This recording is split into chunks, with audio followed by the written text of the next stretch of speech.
Muchas gracias. Bueno, mi nombre es Genoveva Romero.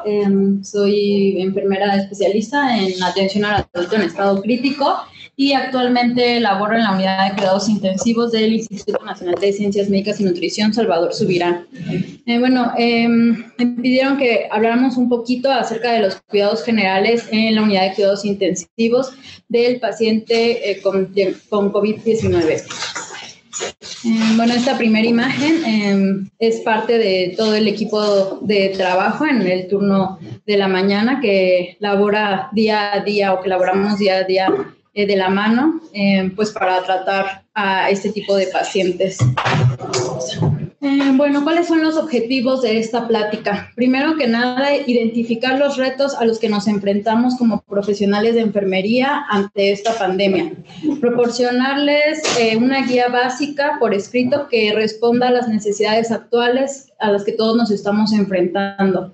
Y proporcionar opciones de capacitación para el personal de enfermería, sobre todo de áreas no críticas, y que actualmente están atendiendo a pacientes con COVID-19 en unidades de cuidados intensivos. Primero que nada, me gustaría resaltar a qué es a lo que nos estamos enfrentando actualmente como profesionales de enfermería. Primero que nada, a personal de nuevo ingreso en muchos de los hospitales que han tenido esta reconversión para poder atender a este tipo de pacientes, están contratando a personal de nuevo ingreso. Este personal, muchos de ellos sabemos son pasantes de enfermería que probablemente todavía no terminaban su servicio social. La otra cuestión es mucho de este personal de nuevo ingreso tal vez laboraba como cuidadores en casas o en algunas otras unidades donde muchos de ellos ni siquiera trataban pacientes en hospitalización y tampoco pacientes críticos, ¿no? Como los que estamos viendo actualmente. La segunda cuestión a la que nos estamos enfrentando es que también personal de enfermería con entrenamiento diferente al del manejo de paciente en áreas críticas, actualmente por esta reconversión y por la cantidad de pacientes a la que nos estamos enfrentando día a día, están siendo desplazadas de sus áreas originales a áreas donde tienen que atender a pacientes intubados o pacientes críticos.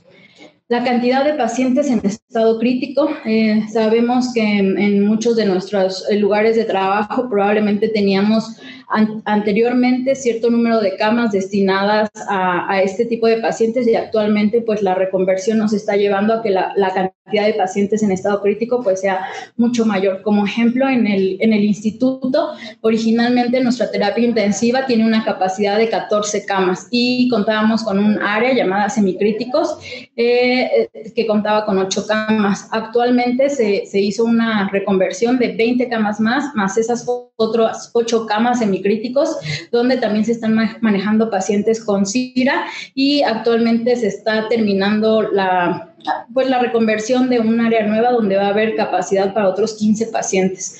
Entonces, como ven, es más del 100% aumentó la capacidad del instituto para este tipo de pacientes y sabemos que en muchos lugares es similar o mucho más.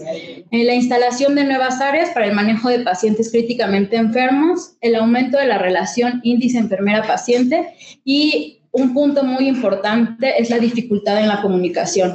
Sabemos que todo este equipo de protección personal el que tenemos que portar actualmente, pues nos llega a dificultar la comunicación tanto entre nosotros como profesionales de enfermería como con el resto del equipo interdisciplinario como son los médicos, personal de inhaloterapia, de nutriología, trabajo social, etcétera. Entonces, ¿qué podemos hacer? Aquí se los divido en 3 opciones o 3 opciones y el primero es el sistema piramidal. Como sabemos, el gobierno de México propuso un sistema piramidal tanto a nivel médico como a nivel de enfermería. ¿Qué quiere decir esto a nivel de enfermería? Que al haber poco personal entrenado en unidad, en especialidad en la atención a los pacientes en estado crítico, la propuesta es que estas enfermeras estén de alguna forma como algún tipo de monitor a personal de enfermería que no tenga este tipo de capacitación. Y ahorita lo vamos a ver o a desglosar un poquito más adelante. La siguiente es la educación, es decir, lo que estamos haciendo justo en este momento, y vamos a ver qué otras opciones tenemos. Y la otra es el diseño de protocolos. Estos protocolos tendrán que ser en cada una de sus unidades, de sus centros de trabajo, para que ustedes los diseñen de acuerdo a las necesidades que están presentando y de acuerdo a los recursos que tienen disponibles, tanto materiales como de personal. Aquí les pongo una frase que no estoy muy segura quién originalmente la haya dicho, pero apenas la tuiteó la doctora Carmen Hernández. Ella es la jefa de áreas críticas del Instituto Nacional de Enfermedades Respiratorias, y recuerden que en esta crisis, o sea, es mejor hacer algo bueno ahora que hacer algo excelente más tarde. Y finalmente esto es a lo que nos estamos enfrentando actualmente.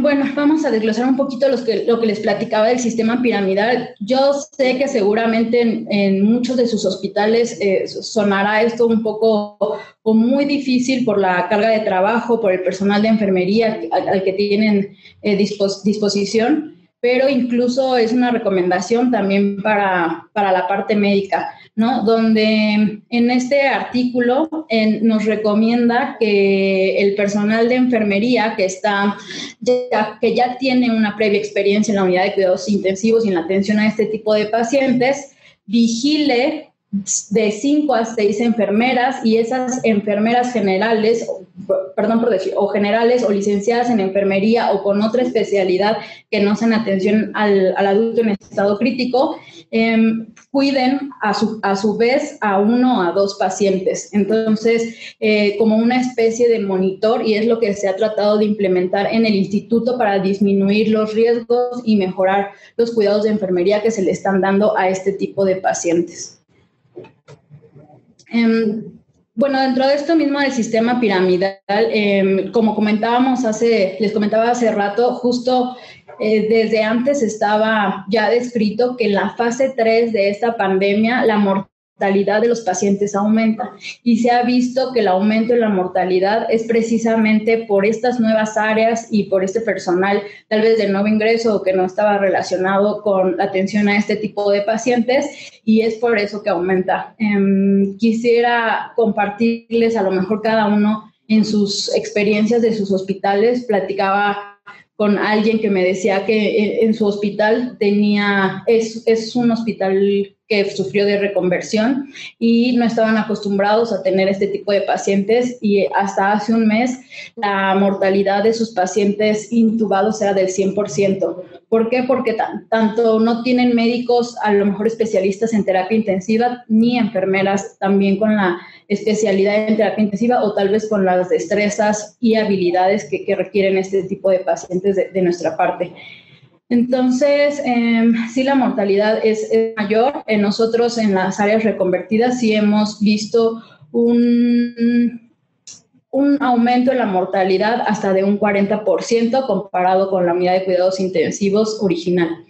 La otra vertiente que comentaba es la educación. ¿A qué me refiero con esto? Es que cada uno en sus hospitales, en sus centros de trabajo, se den a la tarea de quienes tal vez tengan mayor experiencia, tanto puede ser personal médico como personal de enfermería. Nos podemos apoyar de nuestros compañeros de inhaloterapia, si tal vez ellos son los expertos en el manejo del ventilador, para dar clases, para dar talleres, y esto fue lo que se implementó en el instituto con la llegada tanto del personal nuevo como con el desplazamiento de enfermeras de otras áreas a la unidad de terapia intensiva.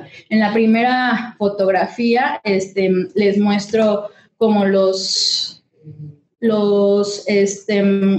fotografía donde nos empezaron a dar talleres sobre el equipo de protección personal. En la segunda, que más adelante vamos a platicar, pues se hicieron talleres para manejar a los pacientes en posición prono, y pues en la última fotografía este curso que es de manejo en UCI de pacientes con COVID-19 es un curso bastante interesante porque está prácticamente diseñado para enfermeras e incluso médicos que están acostumbrados a no manejar a este tipo de pacientes. justo este curso se encuentra en la página del IMSS, que se llama clims.ims, aunque también está disponible en la plataforma de COVID UTI. Y por último tenemos los protocolos. No importa si a lo mejor anteriormente no tenían diseñados protocolos, pero si no los tenían, este es el momento perfecto para que ustedes en sus centros diseñen protocolos. Lo primero son las checklists. Sabemos que estas ya están, en muchos lugares ya las pueden encontrar y para ciertos procedimientos sería bueno que los pudieran implementar, sobre todo para evitar errores y evitar omisiones. La otra son, como en este cartel que más adelante les presento, son las guías visuales que ustedes pueden diseñarlas en cada uno de sus lugares de trabajo y colocarlas en las unidades de cuidados intensivos o en cada uno de los cubículos o tal vez donde preparan las soluciones y los medicamentos, donde se visten, donde ustedes consideren necesario que sea factible de poder observar fácilmente y realizarlo con el paciente para que no se les olvide nada. Y por último, pues son los algoritmos. Muchos algoritmos realmente ya están diseñados. Algunos nada más sería probablemente imprimirlos y ponerlos en lugares estratégicos donde ustedes igual pudieran tener acceso a ellos fácilmente. Aquí pongo uno de intubación endotraqueal. Por ejemplo, en el instituto, quienes realizan las intubaciones endotraqueales son los médicos anestesiólogos que son expertos en vía aérea. Recordemos que las recomendaciones en este tipo de pacientes es que el personal más experto en vía aérea sea quien realice la intubación endotraqueal, ya que es un procedimiento que genera aerosoles y el exponerse de más a este tipo de procedimientos o un mayor tiempo puede ocasionar un contagio. Entonces, bueno, continuando con la plática, vamos a empezar con una tabla que nosotros diseñamos y está pegada en cada uno de los cubículos, por lo que les comentaba. A veces nos hemos visto en la situación donde tal vez solo hay una o dos enfermeras que anteriormente estaban en la unidad de cuidados intensivos y el resto del personal es personal de nuevo ingreso. Entonces, eso pues dificulta a veces un poco los cuidados de enfermería, entonces decidimos realizar esta ayuda visual. Primero que nada, esta tabla está dividida por aparatos y sistemas y nos va dando una idea de qué es lo que nosotros como personal de enfermería debemos de valorar en este tipo de pacientes y también es lo que debemos de entregar al siguiente turno, ¿no? Son puntos importantes que nosotros no debemos dejar de lado y que también vienen algunos tips para que nosotros sepamos qué hacer y cuál es el momento en el que nosotros le debemos de comunicar a los médicos pues alguna situación. Muchos seguramente les sucede lo mismo que a nosotros, que en algunas ocasiones dentro del área donde nosotros estamos con los pacientes con COVID no están los médicos en la misma área. A veces ellos, pues obviamente, bueno, aquí tienen guardias de 24 horas, entonces necesitan tal vez salir al baño, tomar agua, descansar.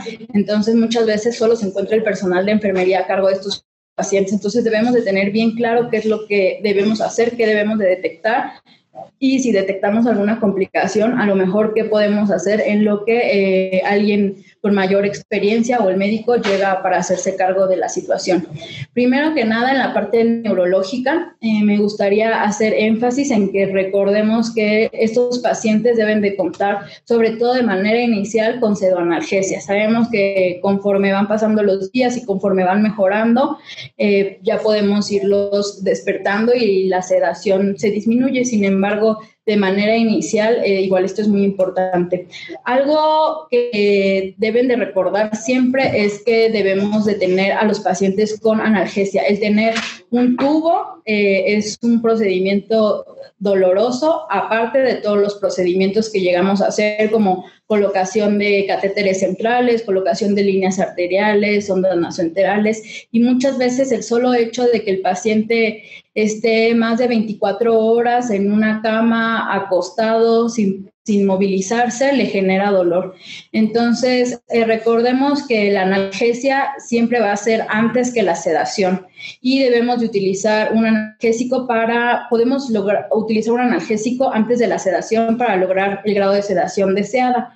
En estos casos, ¿cuáles serían nuestras ventajas? Eliminar o reducir los requerimientos para evitar efectos no deseados, mejorar las puntuaciones de sedación y de agitación y menos efectos depresores del sistema respiratorio. ¿Cuáles son algunos de los efectos adversos en los cuales debemos de estar pendientes? Es alteración de la motilidad gastrointestinal, delirium e hipotensión. Existen diferentes escalas para que nosotros como personal de enfermería podamos valorar el dolor en este tipo de pacientes. En general, la que conocemos es la escala análogo. Sin embargo, sabemos que estos pacientes, al estar sedados, pues no van a poder realizar una comunicación verbal del dolor que tienen. Entonces, existen otras escalas como la escala de Campbell o la BPS. La BPS a mí me gusta en lo personal un poco más, pero pueden utilizar la que ustedes deseen. Si se fijan en el cuadro donde habla de la BPS, en la primera habla de la expresión facial, ¿no? Muchos de nuestros pacientes, tal vez cuando los movilizamos o cuando les realizamos algún procedimiento, vemos que hacen gesticulaciones. Entonces, quiere decir que es un paciente que está sufriendo dolor por el procedimiento que le estamos realizando. Y hay que nuevamente replantearnos si tal vez necesita un bolo de analgesia o aumentar la analgesia que tiene este paciente. La siguiente, esta justo es la valoración que les comentaba. En la parte neurológica nosotros decidimos poner en analgesia el fentanil, que es el medicamento que nosotros utilizamos en infusión, y la dosis, ¿no? Que es de 0.7 a 10 microgramos kilogramo hora, es lo que nosotros utilizamos.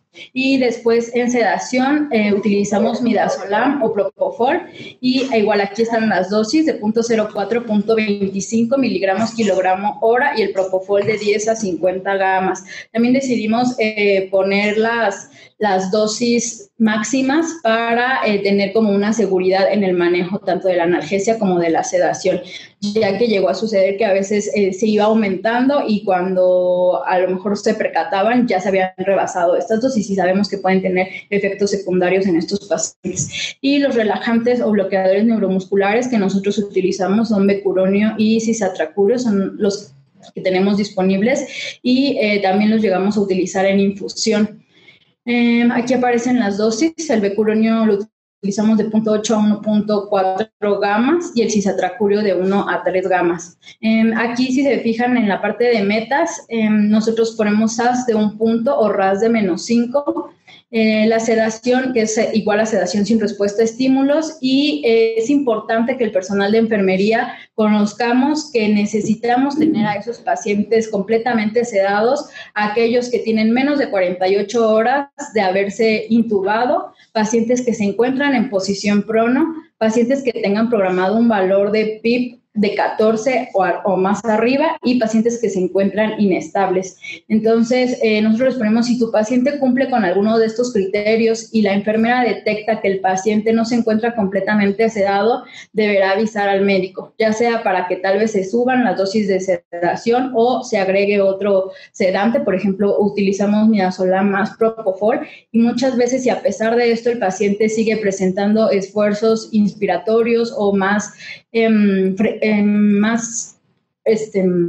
respiraciones de las que tiene programada en el ventilador, también podemos agregar el relajante muscular, ya sea en bolo o en infusión.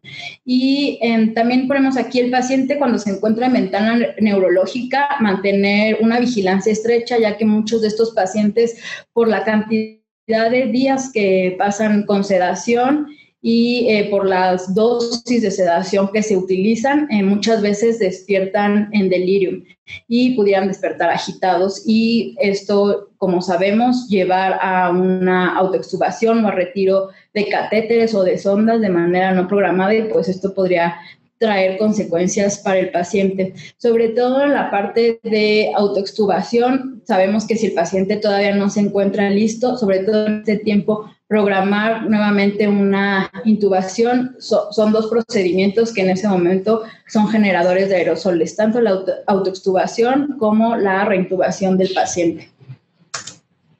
En la parte ventilatoria, tal vez si algunos de ustedes están ya relacionados con la atención en paciente en estado crítico, algunas cosas les parezcan muy básicas, sin embargo, sí son las cosas que nosotros detectamos que era necesario que todo el personal conociera.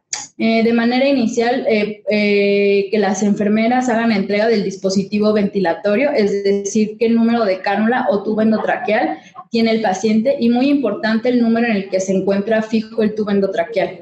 Aquí es de vital importancia saber que el número en el que se encuentra fijo tiene que estar a nivel de la arcada dental superior y que este no se debe de mover, a menos que obviamente a lo mejor hayan tomado una radiografía de tórax y se haya visto que probablemente estaba abocado a bronquio derecho o que está a más de 2 a 4 centímetros de la carina, entonces tal vez se reposicione el tubo y entonces tendrá que anotarse nuevamente el número en el que el tubo endotraqueal se encuentra fijo.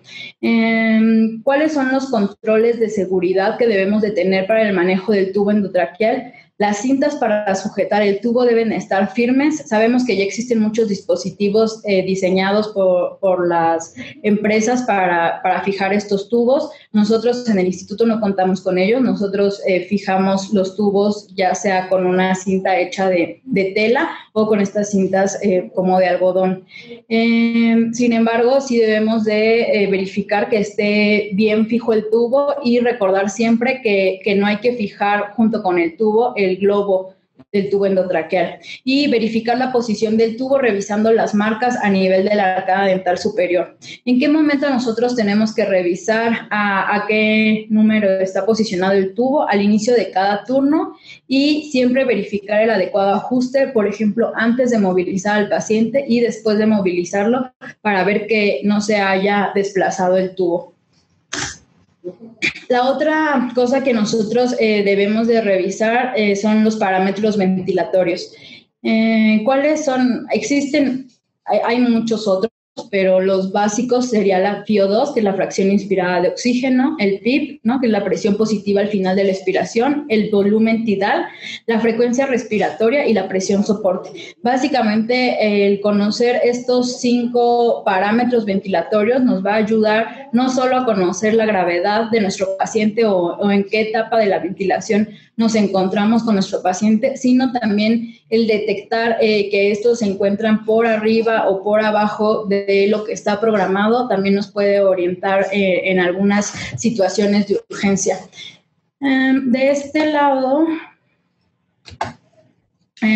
lado les pongo un ejemplo de un ventilador que está programado.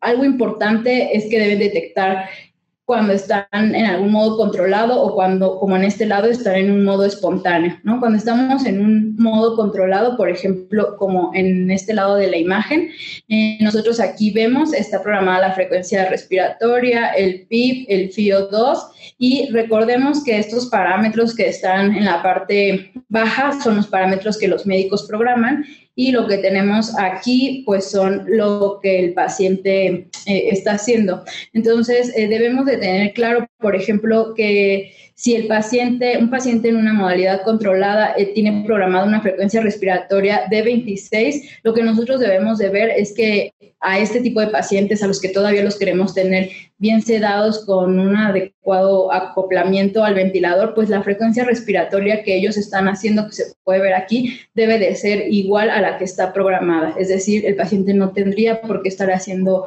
ventilaciones espontáneas. Y otro punto importante es aquí tenemos programado el volumen tidal, y también debemos de verificar que sea el mismo volumen tidal que el paciente está metiendo. Ahorita vamos a ver un poquito más adelante la cuestión de las alarmas, que es algo que en el instituto se nos ha presentado diversas situaciones donde a lo mejor a veces el personal de nuevo ingreso no sabe cómo actuar ante este tipo de alarmas.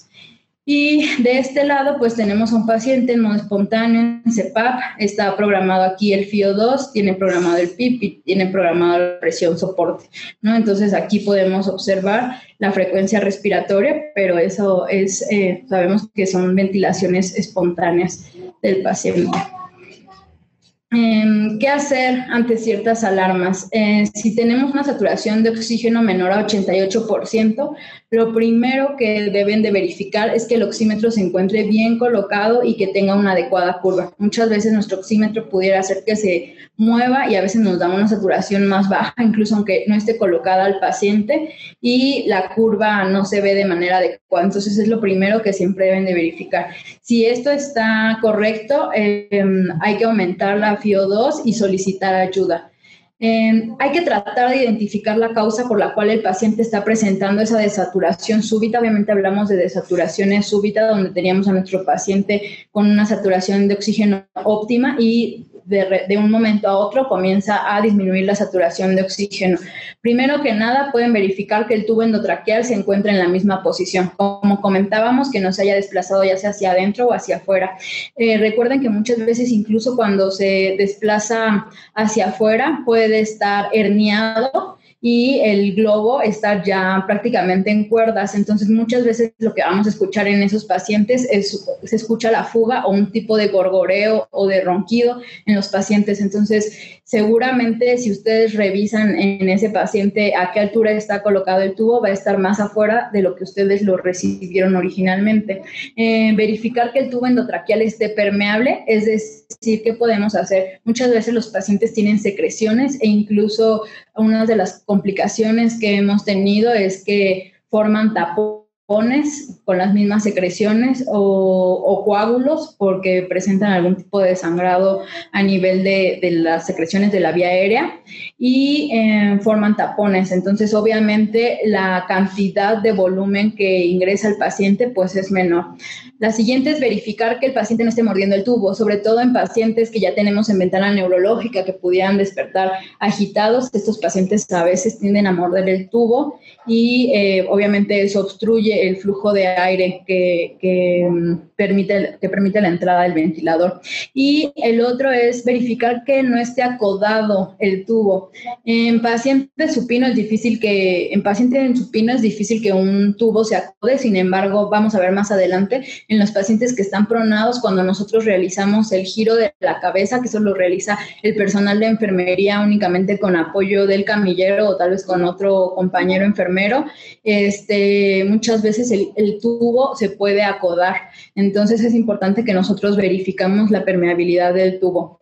Verificar que el circuito hacia el ventilador se encuentre conectado correctamente, revisar que el circuito del ventilador y el filtro o nariz se estén bien conectados y que no tengan secreciones. Estos filtros, cuando se llenan por completo de secreciones o están muy húmedos por las secreciones del paciente, pudieran llegar a no permitir un adecuado flujo del ventilador hacia el paciente.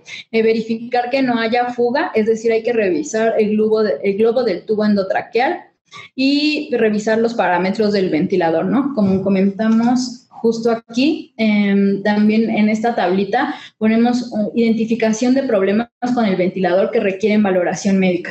Presiones pico arriba de 50 nos está hablando de que probablemente hay una obstrucción al flujo, que probablemente en ese momento no sepamos qué sea. Pueden ser, como les comentaba, secreciones, que el paciente esté mordiendo el tubo, que esté acodado, pero ya presiones pico arriba de 50 nos habla de que hay que solicitar ayuda. Frecuencia respiratoria arriba de 35, muy probablemente nuestro paciente está despierto.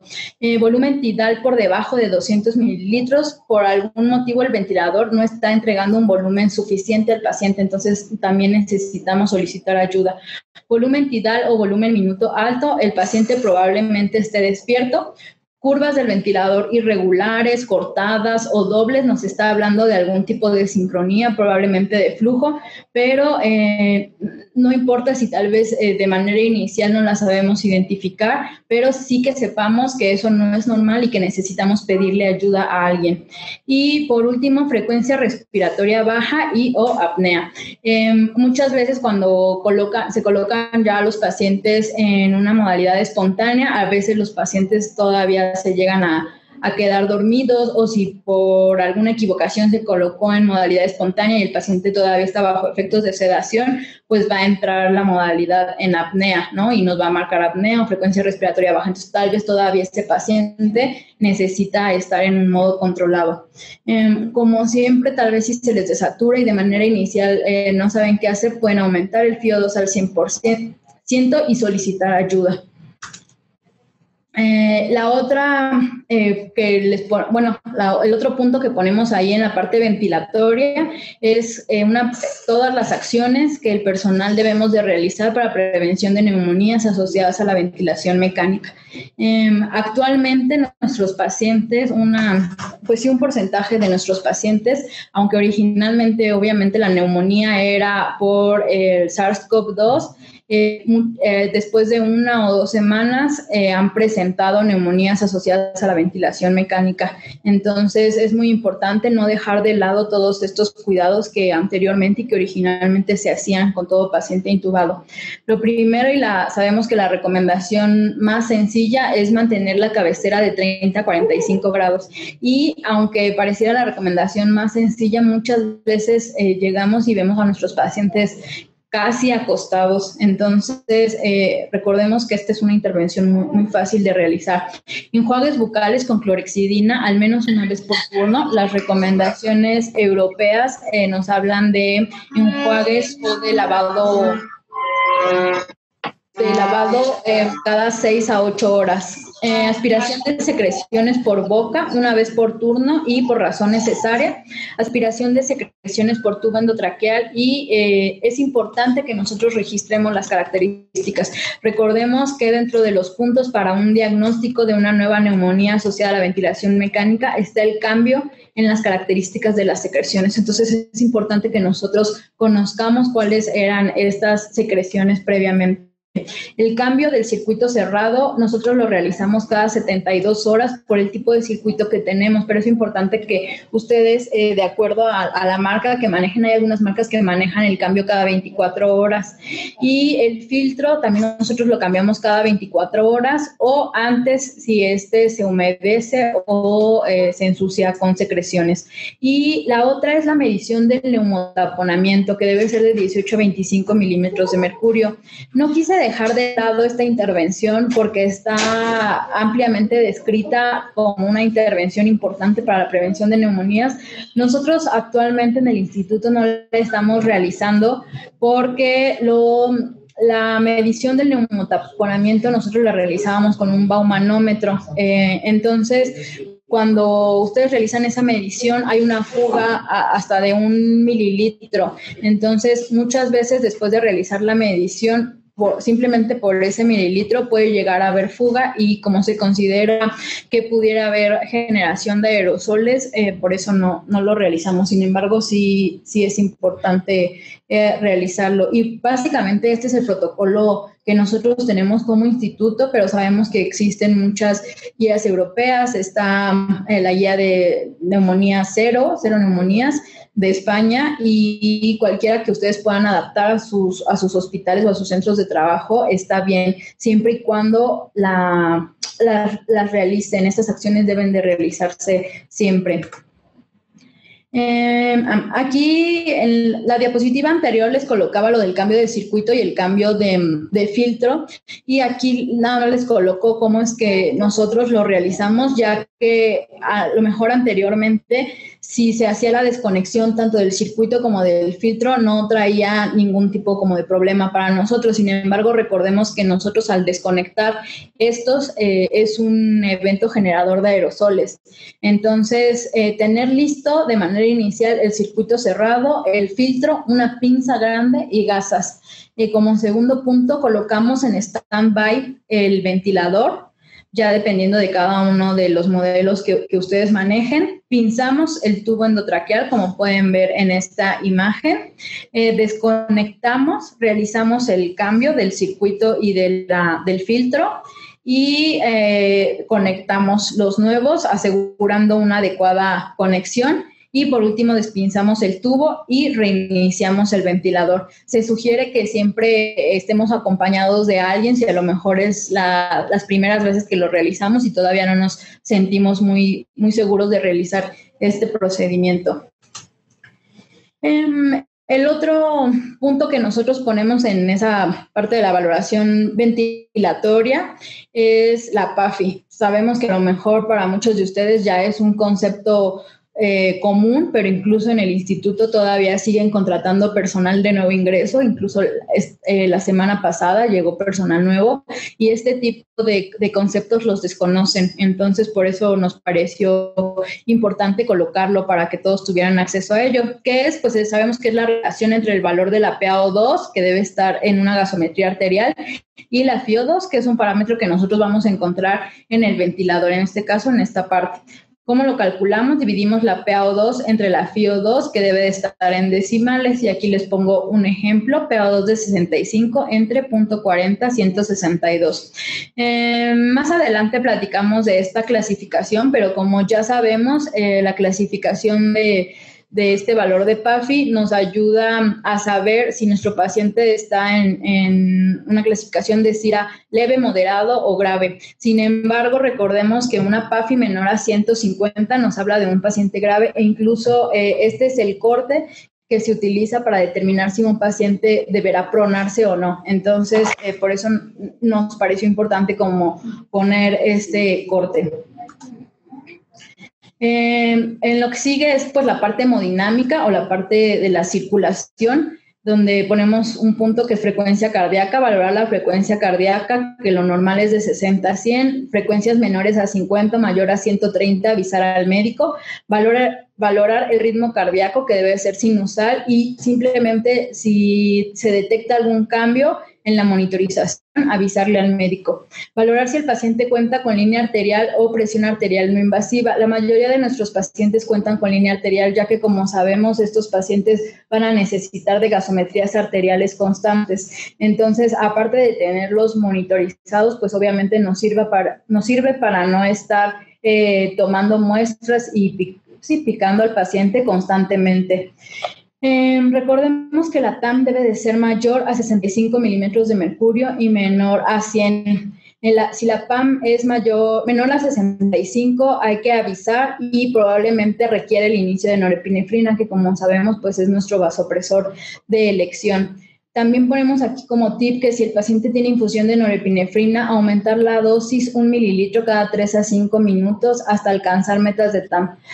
Probablemente muchos de ustedes en sus hospitales manejen la norepinefrina, la suban o la disminuyan de acuerdo a las metas que tienen, pero a veces en algunos lugares algunas personas, parte del personal de enfermería no lo sabe realizar. Entonces, sí es importante, como es una monitorización continua la que tenemos que tener con estos pacientes, que sepan cómo disminuir o aumentar las dosis de vasopresor.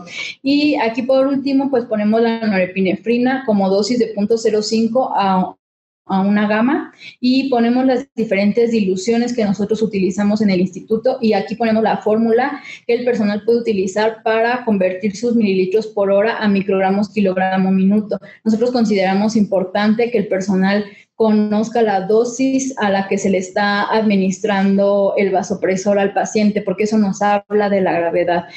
Yo siempre les comento, a lo mejor si ustedes me dicen que un paciente tiene norepinefrina a 15 mililitros por hora, eso no me dice nada, porque puede ser un paciente que pese 50 kilos y si es un paciente que pesa 100 kilos, la dosis es completamente diferente. Entonces, por eso es importante que nosotros conozcamos las unidades que se le están administrando al paciente. Y como tips importantes, verificar siempre la concentración de la solución. Hemos llegado a tener algunos eventos adversos donde se cambió la concentración de la solución y pues al no percatarse, obviamente cuando esta solución nueva comienza a administrarse al paciente puede hipotensarse o hipertensarse. Preparar en solución glucosada al 5% y aforar siempre.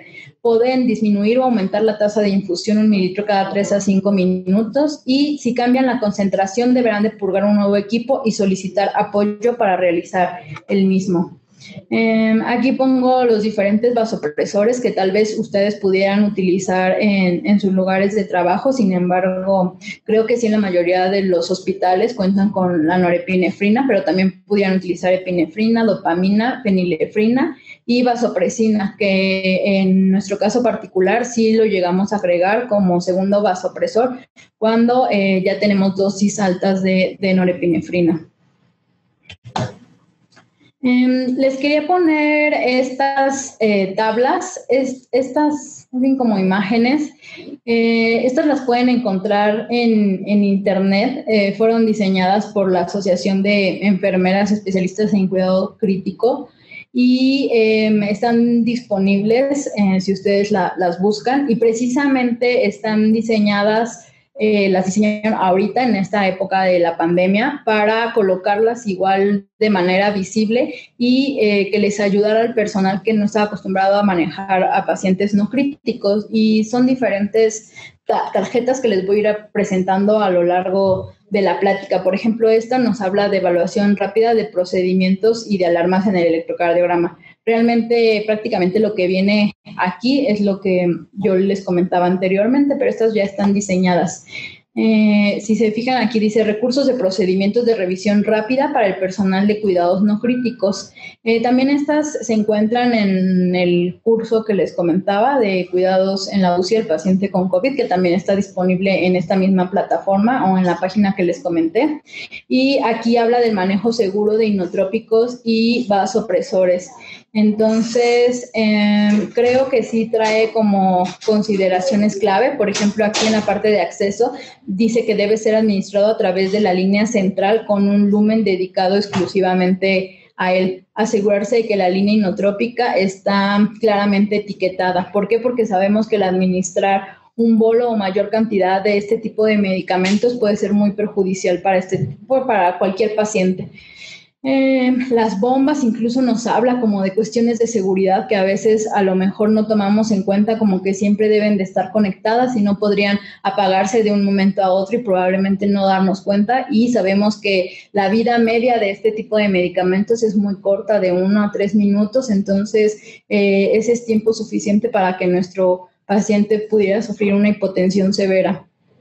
Por ejemplo, aquí en monitoreo siempre debe estar monitorizado el paciente. E igual aquí también les pone preocupaciones o clave de seguridad cuando pedir ayuda. Si la presión arterial sistólica es menor a 80, frecuencia cardíaca inestable menor o de 55 o mayor a 130, o si hay algo significativo en el electrocardiograma, o si queda 1 hora o menos de infusión, ¿no? Recordemos que parte de nuestras medidas de seguridad es que este tipo de medicamentos nunca pueden estar a punto de acabarse y que nosotros no tengamos otra infusión preparada.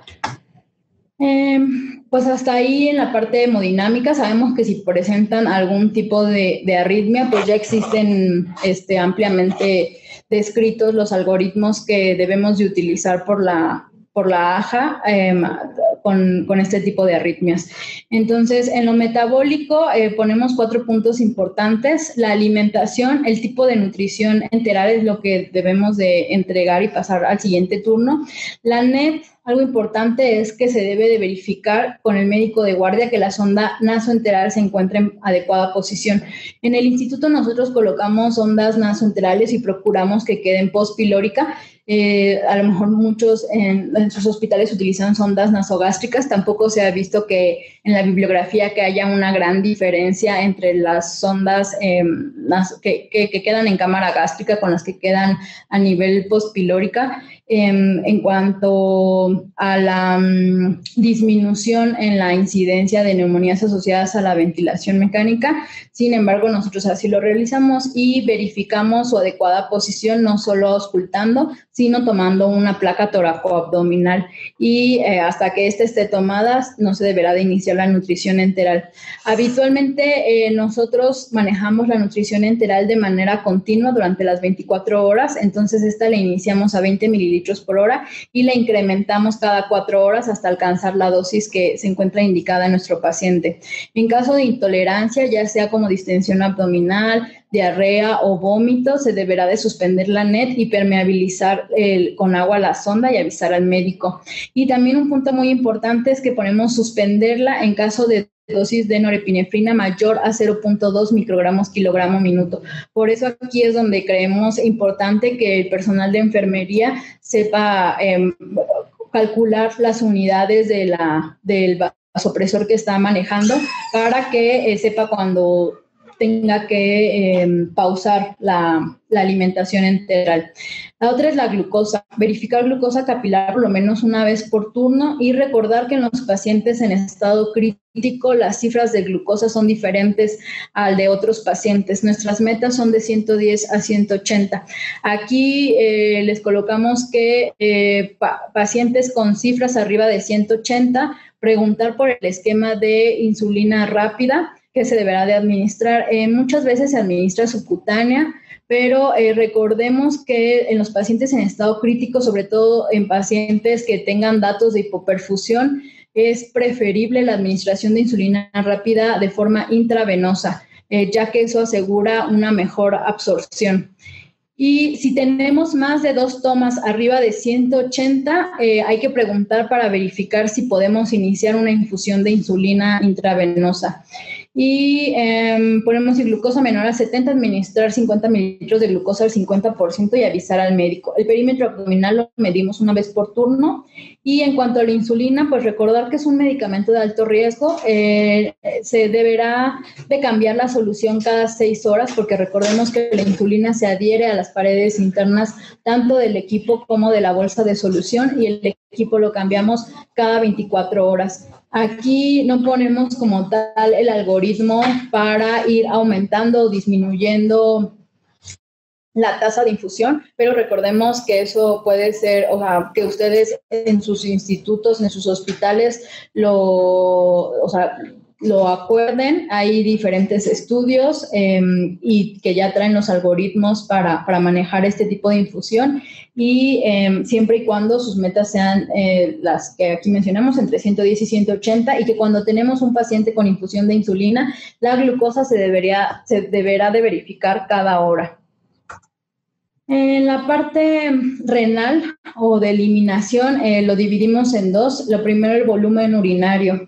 Recordemos que aunque lo normal nos dice como de 0.5 a 1 mililitro kilogramo hora, es muy importante en estos pacientes que al menos sea de 0.5 y esto nos está hablando de una adecuada perfusión. Por debajo de esto, probablemente nuestros pacientes estén desarrollando falla renal aguda. Muchos de los pacientes actualmente están desarrollando insuficiencia renal aguda o están llegando ya al hospital con ella, ocasionada por el mismo virus. Entonces, es importante que nosotros cuantifiquemos la diuresis de forma horaria para que podamos detectar cualquier cambio o disminución en el volumen urinario. Algo muy importante que les ponemos aquí como tip es verificar que la sonda, si ustedes se dan cuenta que la diuresis de su paciente es menor a 0.5 mililitros kilogramo hora en un lapso de 2 horas, ya deben de alertarse, ¿no? Y lo primero que tienen que hacer es verificar que la sonda no se encuentre doblada o obstruida. Y si no está doblada o obstruida, hay que verificar la permeabilidad de la sonda vesical. ¿Cómo hacemos esto? Con 20 mililitros de agua inyectable que esté estéril, desconectamos con técnica estéril y administramos 20 mililitros en la sonda y que obviamente nos dé retorno a estos 20 mililitros. Pudiera parecer algo muy básico, pero sí ha habido algunas situaciones donde nos han entregado pacientes con oliguria o con anuria y cuando nosotros permeabilizamos la sonda está tapada muchas veces por sedimento o por hematuria, y entonces incluso hay que cambiar la sonda y en diversas ocasiones el paciente está con buenos volúmenes urinarios. Entonces, otra forma de realizarlo también es con apoyo del ultrasonido, verificar que si el paciente no cuenta con globo vesical. Y bueno, en caso de que estas acciones no mejoren el volumen urinario, la siguiente hora avisar al médico e indicarle las acciones que ya se realizaron. Verificar si es necesaria la toma de muestra para sedimento urinario o la administración de diurético. Y lo de 0.5 mililitros kilogramo hora también hago énfasis porque a veces, por ejemplo, tenemos un paciente de 70 kilos y ya vemos que está orinando 40 mililitros por hora y se nos hace muy poco. Realmente si lo sacamos a ese paciente con que orine 35 mililitros por hora, está en metas. Ya es diferente cuando buscamos en los pacientes que tengan balances neutros y no positivos. Sin embargo, de manera inicial no nos habla de oliguria esa diuresis. La otra es la evacuación. Nosotros manejamos la escala de Bristol para clasificar las evacuaciones de los pacientes, que es una escala que va de 1 a 7, siendo 7 evacuaciones líquidas y 1 evacuaciones sólidas. Valorar si el paciente presenta evacuación en el turno y clasificarlo con la escala de Bristol y valorar cuándo fue la última evacuación del paciente. Si el paciente presenta 2 evacuaciones, clasificación Bristol 7, que son líquidas, avisar para la toma de muestra para cultivo. Para cultivo y para GDH, nosotros en el instituto, pues anteriormente, antes de la pandemia, pues sí llegamos a tener pacientes con Clostridium. Entonces, actualmente, pues estamos exentos de que estos pacientes se reinfecten. Y si el paciente cumple más de 72 horas con nutrición enteral y no ha presentado evacuación, también es importante avisar. En piel y tegumentos, la prevención de úlceras por presión. Nosotros valoramos a los pacientes con la escala de Braden, pero existen otras escalas, las que ustedes implementen está bien siempre y cuando lo hagan. Y pues recordar que un Braden debajo de 12 puntos son pacientes con alto riesgo de desarrollar UPP. Movilización del paciente. Nosotros al menos lo hacemos una vez por turno si su estabilidad o su estado tanto hemodinámico como ventilatorio lo permite. Y aquí nosotros pusimos un punto importante que es no movilizar a los pacientes las primeras 48 horas post-intubación. Aquí esto es como una experiencia nuestra. Antes de la pandemia, generalmente, a lo mejor los que sí estaban ya en contacto con pacientes intubados, saben que los pacientes se intubaban ya con PAFIs por debajo de 300, pero probablemente no con PAFIs tan bajas porque los pacientes presentaban disnea o algunos otros síntomas desde antes. Actualmente, por la saturación de camas, los pacientes la mayoría de los pacientes que se están intubando al momento de intubarse cuentan con PAFIs por debajo de 90. Entonces, incluso después de la intubación endotraqueal, esta relación PO2-FiO2 tarda en subir y nos dimos cuenta que incluso algunos pacientes que tenían 12 horas y que había logrado subir la PAFI arriba de 150, después de movilizarlos, era necesario aumentar la FiO2, que el médico nuevamente hiciera un reclutamiento alveolar, incluso se llegaban a deteriorar. Entonces, por esta razón es que nosotros, después de la intubación, ya que se están intubando con PAFIs tan bajas, decidimos no movilizarlos 48 horas y a menos que haya autorización del médico encargado. ¿Qué significa no movilizarlos? Significa no movilizarlos de cúbito lateral, porque de todas maneras colocamos diferentes dispositivos estáticos para tratar de liberar sitios de presión y siempre mantenerlos con pues alineación, ¿no? Y con la cabecera entre 30 y 45 grados. Previo a la movilización de cúbito lateral, realizar valoración de nosotros para confirmar que no haya contraindicación y preguntar al médico de guardia. Si no se puede movilizar de cúbito lateral, lo que les comentaba, utilizamos los dispositivos estáticos. Colchón de presión alterna, tenemos algunos, entonces procuramos colocárselos a los pacientes que tengan mayor riesgo de desarrollar úlceras por presión y a los pacientes que se puedan movilizar menos por su inestabilidad. Piel limpia, seca y lubricada, sabemos que está descrito en todas las guías para prevención de úlceras por presión. Entonces realizamos el aseo con clorexidina y ahí es cuando revisamos la integridad de la piel y lubricamos la piel con crema líquida blanca. En la parte hematoinfeccioso lo dividimos en 2 puntos. Fiebre, donde realizamos hemocultivos y tomamos trampa de Müller o trampa de las secreciones endotraqueales si los pacientes presentan más de 38.3 y pues administrar antipiréticos. Y en cuanto a los catéteres, básicamente manejamos el catéter central 3 lumen. Algunos de nuestros pacientes cuentan cuentan con catéteres para hemodiálisis, ya cuando es necesaria esta intervención por la falla renal.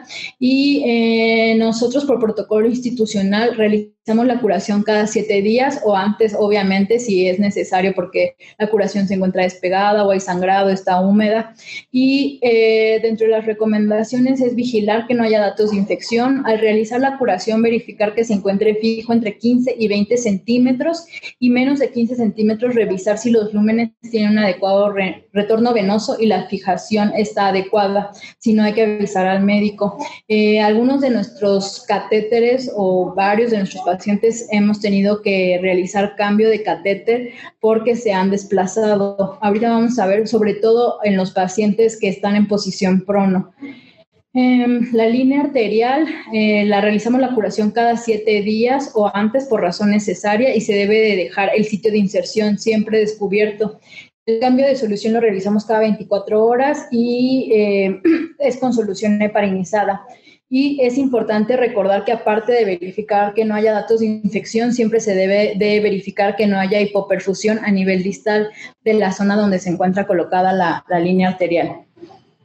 Estas igual son las láminas que les presentaba hace rato, que están disponibles tanto en el curso como en internet, y esta es sobre los cuidados de la línea central, ¿no? O del catéter. Incluso aquí ya viene cada cuándo se debe realizar el cambio de apósito, cómo se deben de administrar los medicamentos y qué es lo que nos debe de preocupar, por ejemplo, aquí, o cuándo es que debemos de pedir ayuda. Entonces, estas también las pueden utilizar si se adaptan a las necesidades de su hospital. En la siguiente diapositiva, o lo que les comentaba anteriormente, era esta parte de que si cuando ustedes realizan la curación del catéter, el catéter se encuentra fijo por debajo de 15 centímetros, probablemente ese catéter pues ya se está saliendo, ¿no? Otras de las complicaciones que hemos tenido o por las cuales se han tenido que cambiar catéteres actualmente fue que los lúmenes del catéter ya no se encuentran permeables. Entonces, nos dimos a la tarea. Esta es una tablita que pues prácticamente la copiamos para poderla imprimir en los cuartos donde nosotros preparamos nuestras soluciones o medicamentos, y esta tabla está disponible en este artículo que salió hace unas 2 o 3 semanas, que hicieron una revisión sistemática de varios artículos, y donde ven la compatibilidad e incompatibilidad de los medicamentos que utilizamos más frecuentemente en la unidad de cuidados intensivos. Nosotros lo que hicimos incluso fue agregar algunos. Por ejemplo, nosotros, como les comentaba, la mayoría de nuestros pacientes tienen pseudoanalgesia, entonces están con infusión de fentanil, de midazolam, de propofol y de relajante muscular. Y en varios pacientes por neumonía asociada a ventilación se está utilizando meropenem. El meropenem se precipita con la infusión de midazolam, y recordemos que también como el meropenem es un antibiótico carbapenémico, necesitamos administrarlo para 3 o para 4 horas para mejorar pues la acción del antibiótico. Entonces nuestros catéteres esos lúmenes comenzaron a precipitarse.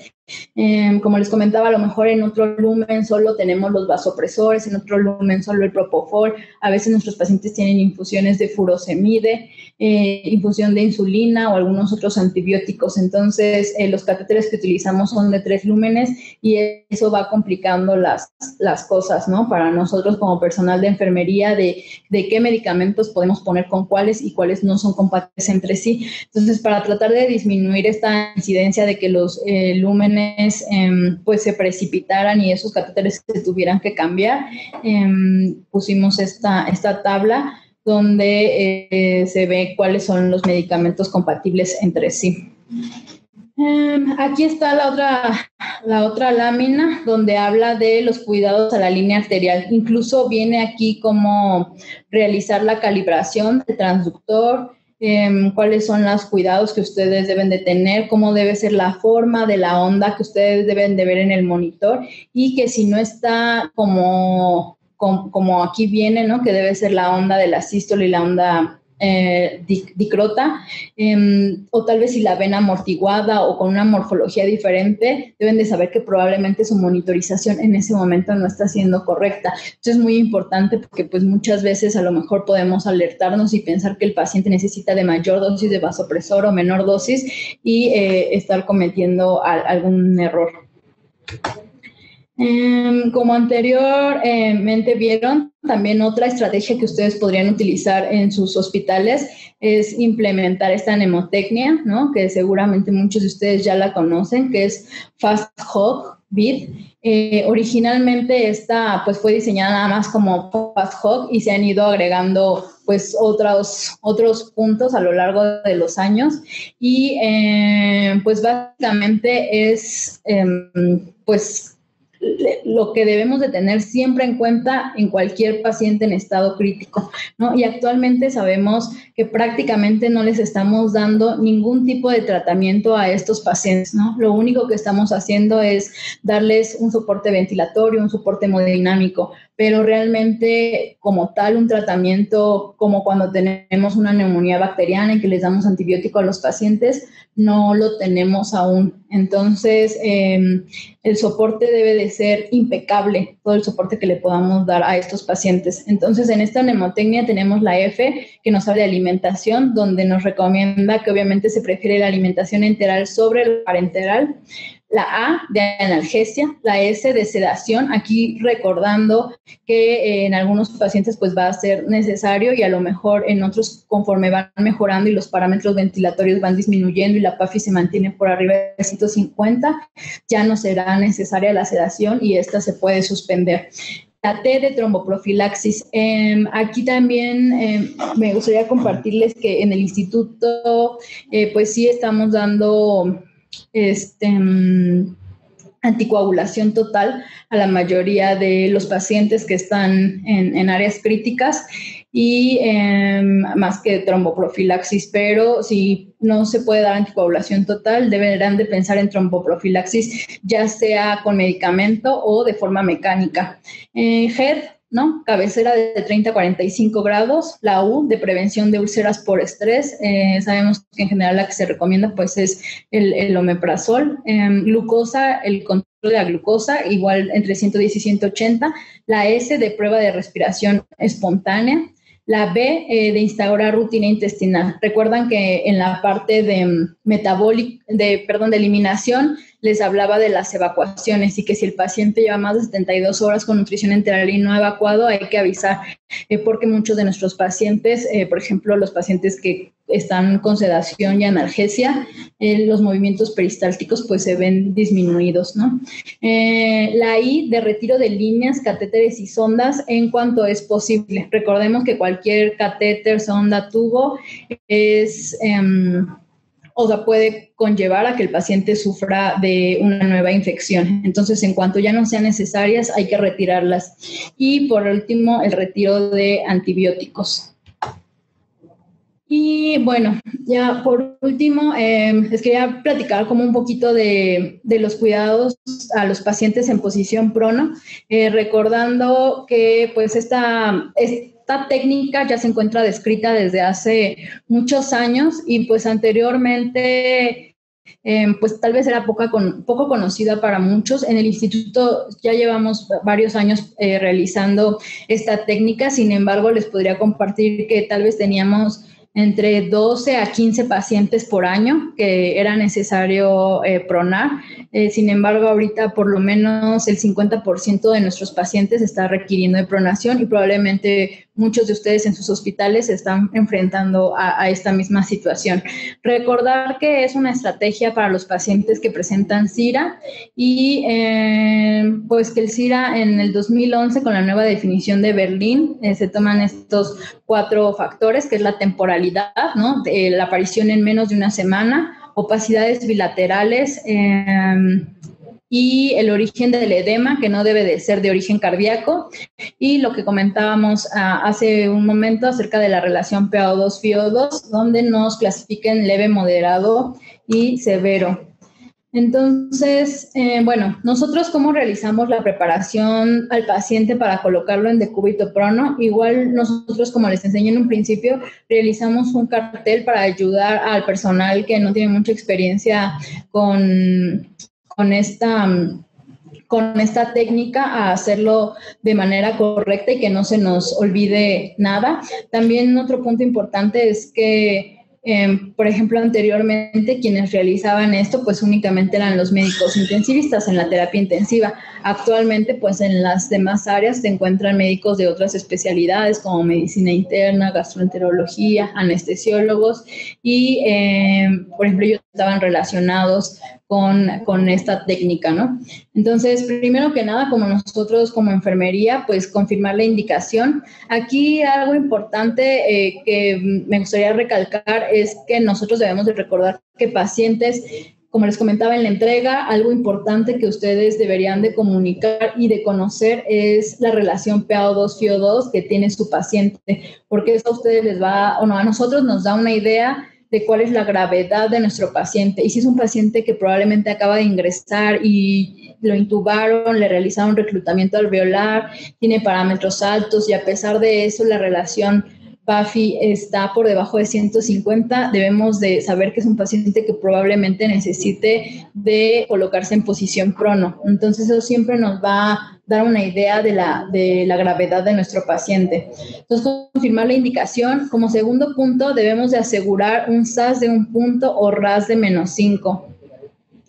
La tercera es realizamos curación al catéter central y que los lúmenes queden hacia atrás, hacia la parte dorsal del paciente, porque como sabemos el paciente está en posición prono, nosotros debemos de tener un acceso lo más fácil posible a los lúmenes del catéter. Entonces cambiamos la curación una vez todavía estando el paciente en supino. La siguiente es la sonda nasoenteral o sonda oroenteral que esté fijada al tubo endotraqueal para que tampoco vaya a haber un desplazamiento o un retiro incidental de esta, tanto cuando se hace el cambio de posición o cuando el paciente ya está en posición prono. La sonda vesical retiramos la fijación, ya que, como sabemos, en general la fijación queda en la parte anterior del muslo, entonces el paciente al estar en posición prono podría lesionarse o obstruirse esa sonda. Nos rasuramos al paciente. Aquí nada más es importante, bueno, que ustedes sepan que lo rasuramos también por la parte de que nosotros ponemos protecciones con hidrocoloides y colocamos protector cutáneo. Algo importante es que tal vez ya han escuchado otras pláticas sobre la posición prono. En general, sí, seguramente en las demás pláticas les han llegado a comentar que los pacientes al menos deben de pasar 16 horas al día en posición prono y se pueden supinar nuevamente, ¿no? Las otras 8 horas restantes. En el instituto nosotros pronamos al paciente y una vez que lo pronamos, no se supina hasta que cumple con criterios de supino. Hemos tenido pacientes que han estado en posición prono hasta 15 días continuos sin regresar a la posición supino. Entonces, nosotros, aparte de rasurarlos, colocamos las protecciones con hidrocoloide, como pueden ver en esta imagen, y más adelante les presento otra para que vean todos los lugares donde nosotros protegemos la piel, ya que sin estas protecciones los pacientes sí desarrollaban úlceras por presión y son pacientes que no se pueden estar movilizando mucho precisamente por la inestabilidad ventilatoria que tienen. Fijamos adecuadamente el tubo endotraqueal.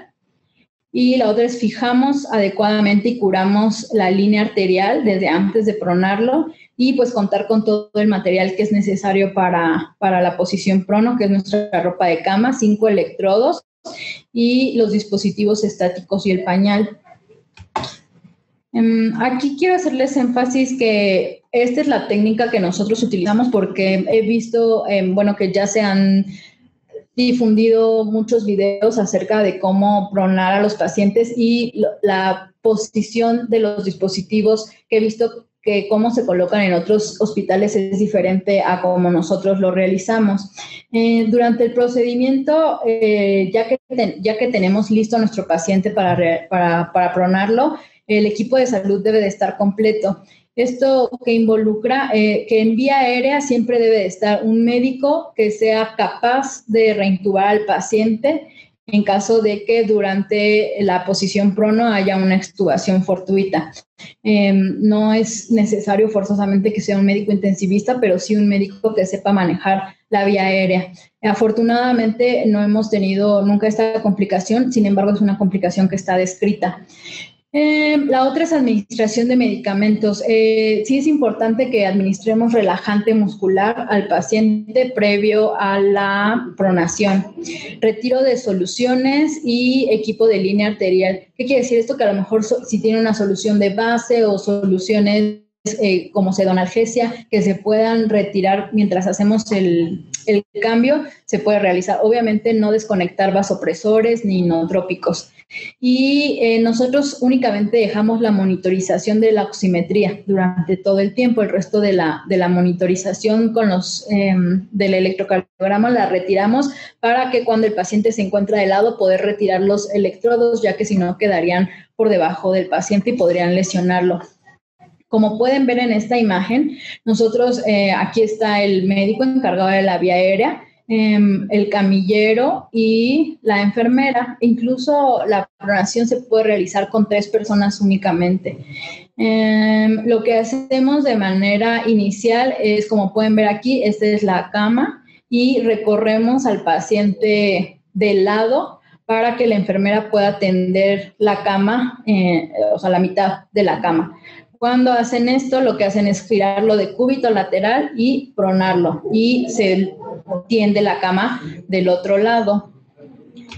En ese momento lo que hacemos de manera inicial es monitorizar nuevamente a nuestro paciente, aunque recordemos que siempre tenemos la oximetría de pulso. En la mayoría de los pacientes, cuando los pronamos, inmediatamente vemos una mejoría en la saturación de oxígeno, recordando que debemos de colocar la FiO2 del ventilador desde el inicio al 100%.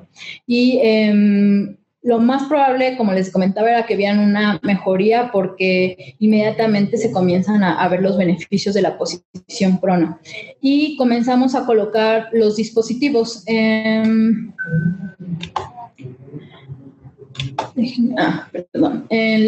Aquí, en esta imagen, viene dónde es que nosotros colocamos los parches de hidrocoloide.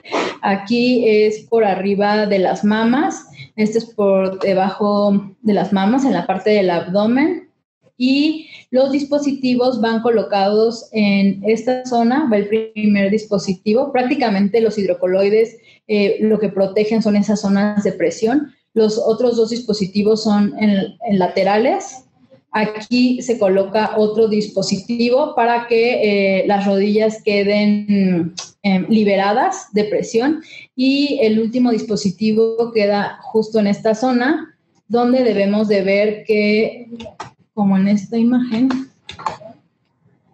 aquí, si observan, aquí hay un dispositivo, las rodillas están liberadas, que si recuerdan es una zona que no está protegida, y aquí debe de quedar libre la punta de los dedos de los pies. Y el paciente queda en esta posición, siempre con la posición de la mano arriba, va del mismo lado que hacia donde está girada la cabeza. Y en esa zona lleva una dona. Recordemos que la intención de la dona es liberar 3 zonas. Uno es liberar el pabellón auricular, es liberar la parte de la órbita y también la nariz. Entonces, es importante que su dona cumpla con esas características. Nosotros las donas las realizamos con apósitos o con vendas. Y aquí vienen los cuidados al paciente ya que está en posición de cúbito prono. Mantener siempre un SAS de 1 punto y RAS de -5. Si a veces los pacientes ya tienen SAS de 1 punto, sin embargo, presentan esfuerzo ventilatorio, entonces es cuando se decide agregar relajante muscular en infusión.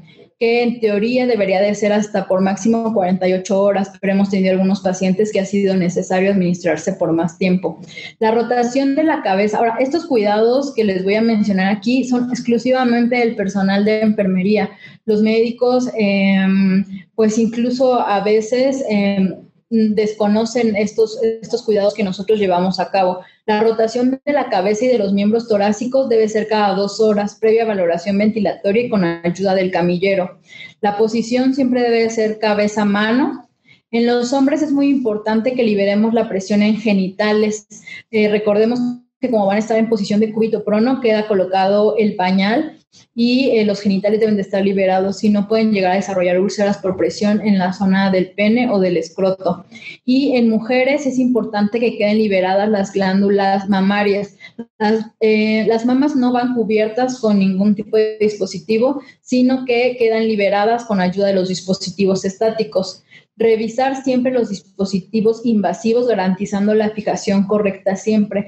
Recuerden, bueno, la mayoría, en nuestro caso, de nuestros catéteres son colocados, son yugulares, no subclavios. Entonces, muchas veces cuando se hace la rotación de la cabeza de un lado hacia otro, puede llegar a jalarse si la curación no está hecha correctamente o si el catéter no está fijado de manera adecuada. Sí hemos tenido unos 2 o 3 pacientes que el catéter se ha desplazado, tanto que ha sido necesario volver a supinar al paciente para recolocar el catéter y pronarlo nuevamente. Entonces sabemos que esto implica un riesgo muy alto para el paciente.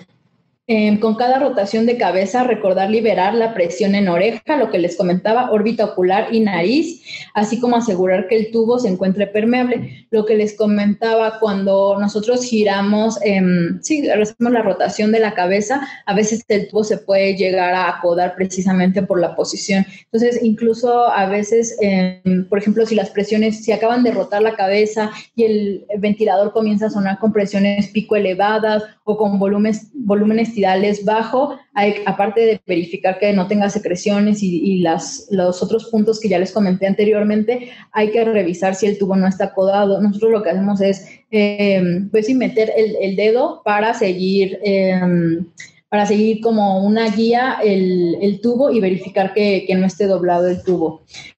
Y el aseo bucal nuevamente con clorexidina al menos una vez por turno y aspirar secreciones por boca y por tubo endotraqueal. Sabemos que en esta posición es más difícil la aspiración de secreciones y el aseo bucal, pero es muy importante. Estos pacientes, parte de pues esa complicación que tienen es el edema facial que desarrollan. Es impresionante cómo en muy pocas horas el edema facial ya es importante en ellos, y eso conlleva también a un edema de la lengua. Entonces, a veces eso dificulta pues el aseo bucal, pero recordemos que sigue siendo importante para tratar de prevenir las neumonías asociadas a la ventilación mecánica. Diseñamos lo que les comentaba, o sea, un cartel para podernos apoyar visualmente en cada uno de los cubículos, y que incluso si es personal que nunca ha realizado o ha preparado a un paciente para pronación, sepa cuáles son los pasos, ¿no? Y no se le olvide nada. Y bueno, con eso termino la parte de los cuidados y al paciente también en posición prono.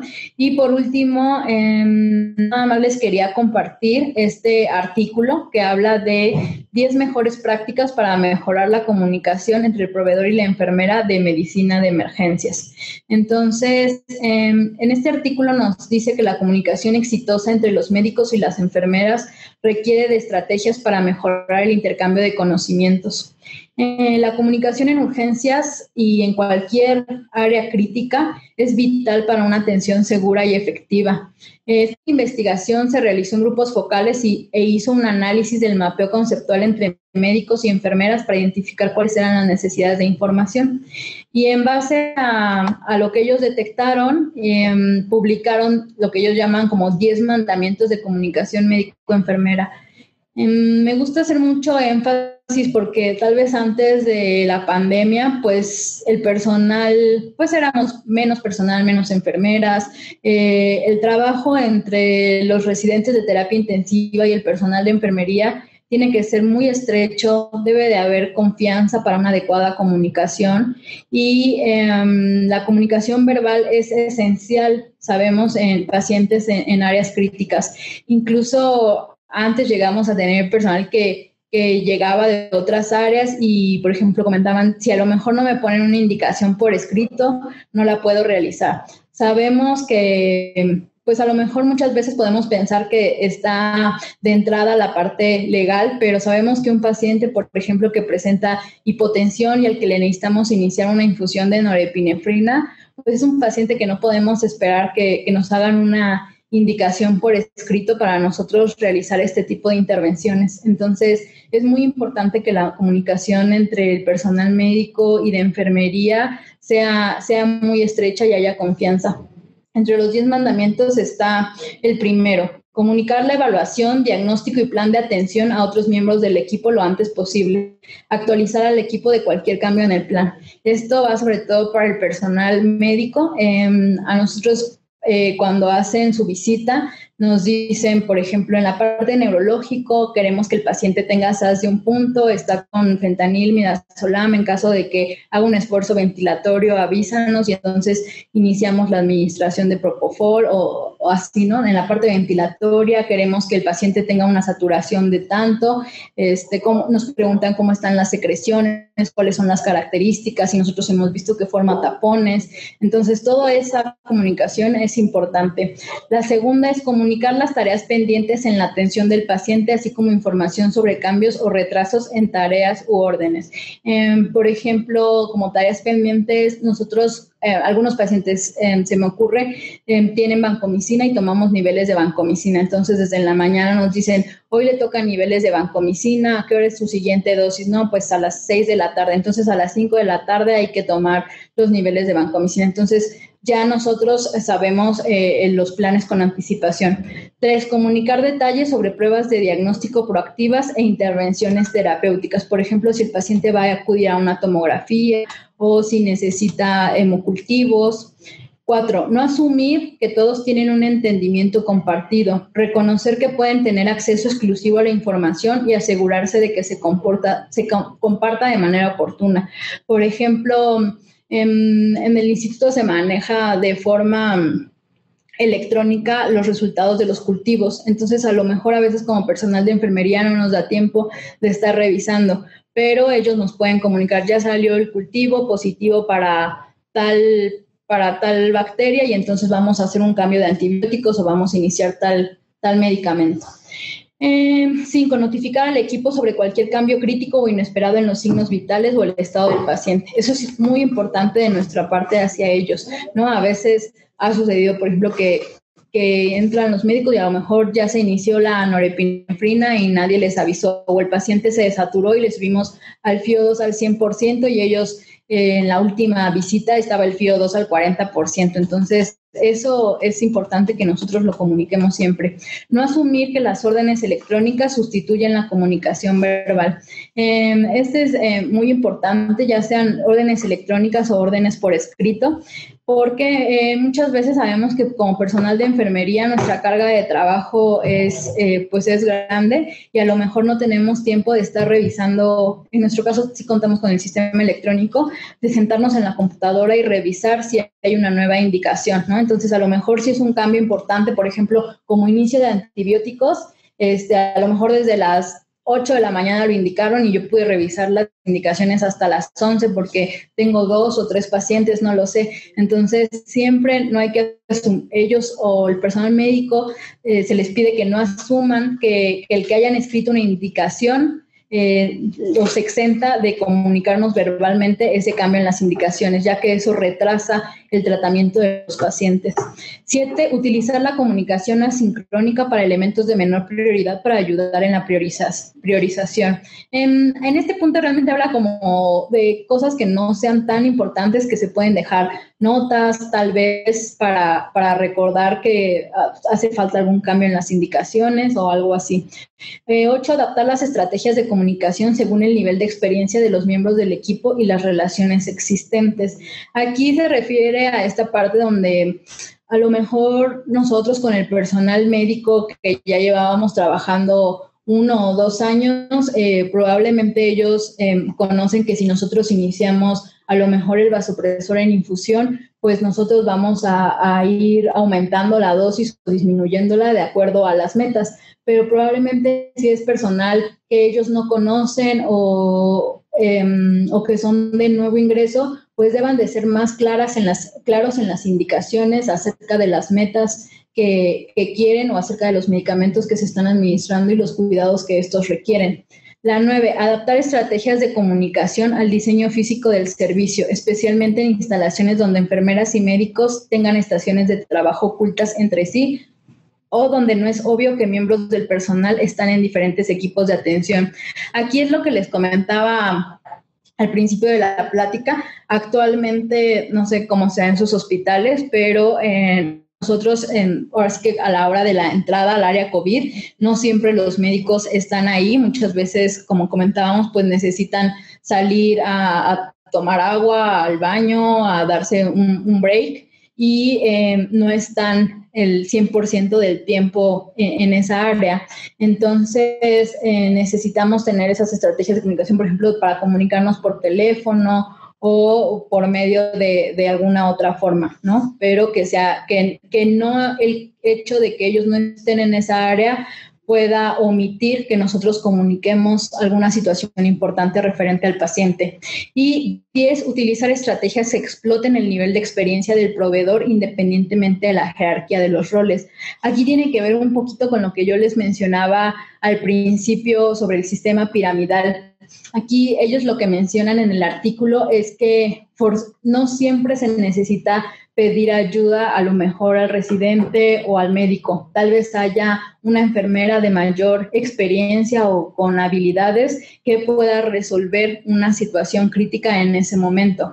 Muchas veces también a veces nos enfrentamos a la entrada de los residentes de nuevo ingreso y a veces hay ciertas cuestiones que todavía ellos no están listos para resolver y a lo mejor alguien que tiene más experiencia en las áreas críticas pudiera hacerlo. Entonces, no dejar de lado que siempre la jerarquía nos puede ayudar a resolver ciertas situaciones críticas, ¿no?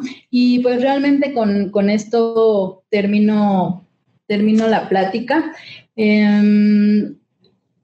Fue un poco como de hablar de cuidados generales. Recordemos que aunque su deterioro principal de estos pacientes es a nivel ventilatorio, no hay que dejar de lado todos los cuidados generales que se les deben de dar. Incluso me gustaría hacer énfasis que según muchos de ustedes ya se percataron que la mayoría de nuestros pacientes, incluso que necesitan de ventilación mecánica, son pacientes por lo menos con sobrepeso o algún grado de obesidad, aunado a diabetes o hipertensión, ¿no? Entonces son pacientes que también van a tener otro tipo de complicaciones y que si nosotros no vigilamos todo eso de manera adecuada, pues pudiera traer otras consecuencias para los pacientes. Y por último, esta parte pues del paciente en prono, porque sabemos que muchos hospitales pues están implementando esta técnica para ventilar a este tipo de pacientes y para muchos pues es algo nuevo o era algo desconocido. Y la última parte de la comunicación, creo que es esencial que entre el médico y la enfermera, así como el personal de inhaloterapia, de nutriología, de trabajo social, tengamos una adecuada comunicación y eso va a mejorar la evolución de nuestros pacientes. Y pues me despido igual con una fotografía de algunos de mis compañeros con los que laboro día a día. Gracias. No sé si tengan alguna pregunta. Muchísimas gracias, licenciada. Hay muchísimas felicitaciones. Todos están comentando que la presentación ha sido excelente, muy clara. Creo que ya había previamente existido dudas al respecto y la verdad yo también la felicito porque excelente presentación. Hay varios compañeros que alzaron la mano. Si ustedes tienen una pregunta, la pueden alzar con la manita que sale al lado del chat y nosotros abriremos un micrófono. Ponen la dona, ¿cuál era su uso? Ok. Es que creo que no se ve muy bien. Ok.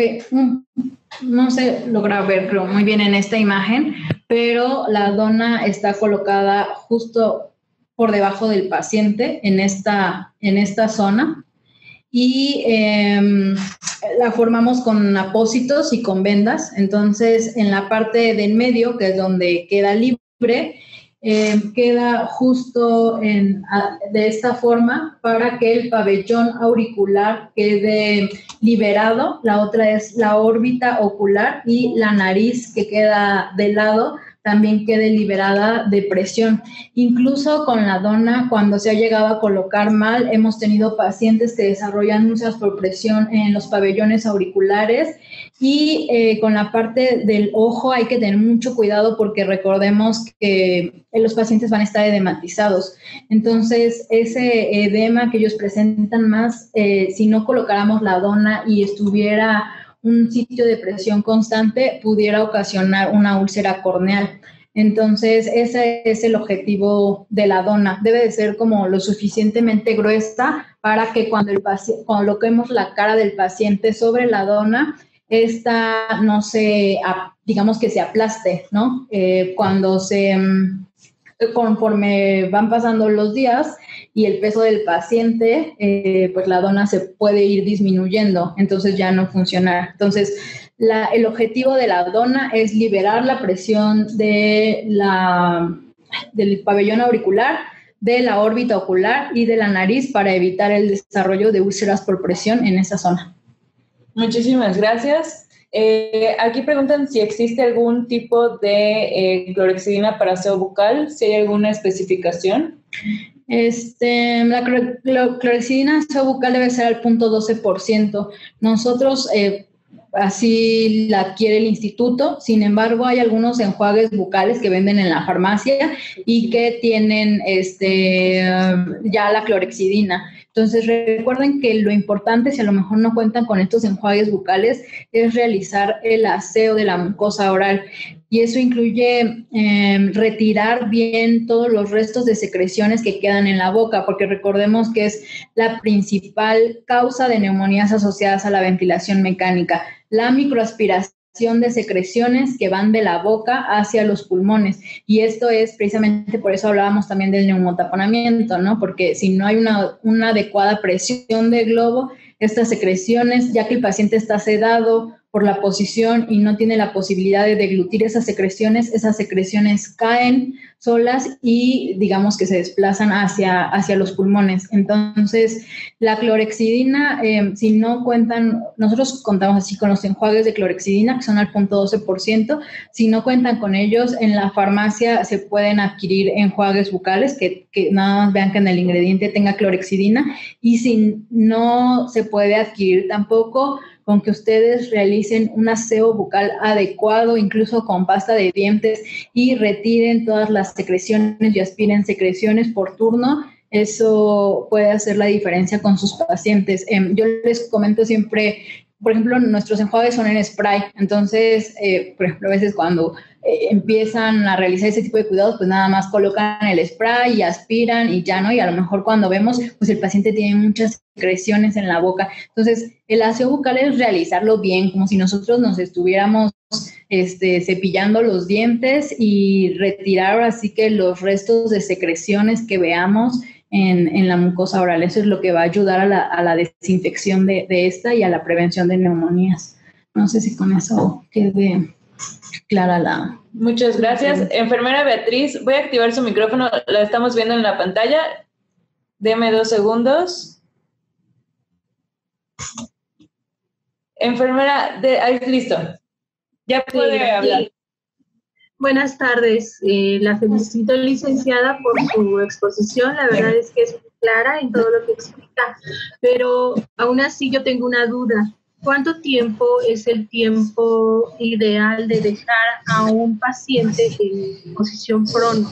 Yo sé que aunque se previenen las úlceras por presión, puede haber algunos otros problemas por no movilizarlos. ¿Cuánto tiempo es el recomendado? En realidad las guías dicen que el paciente al menos debe de estar 16 horas en posición prono en un día y se puede supinar y volver a pronar, que en general creo que es lo que hacen la mayoría de los hospitales. Como le comento, nosotros en realidad hemos tenido pacientes en posición prono hasta 15, 16 días de forma continua, sin pasarlos a posición supino en ningún momento. Aquí yo creo que lo que es importante recordar es que los criterios para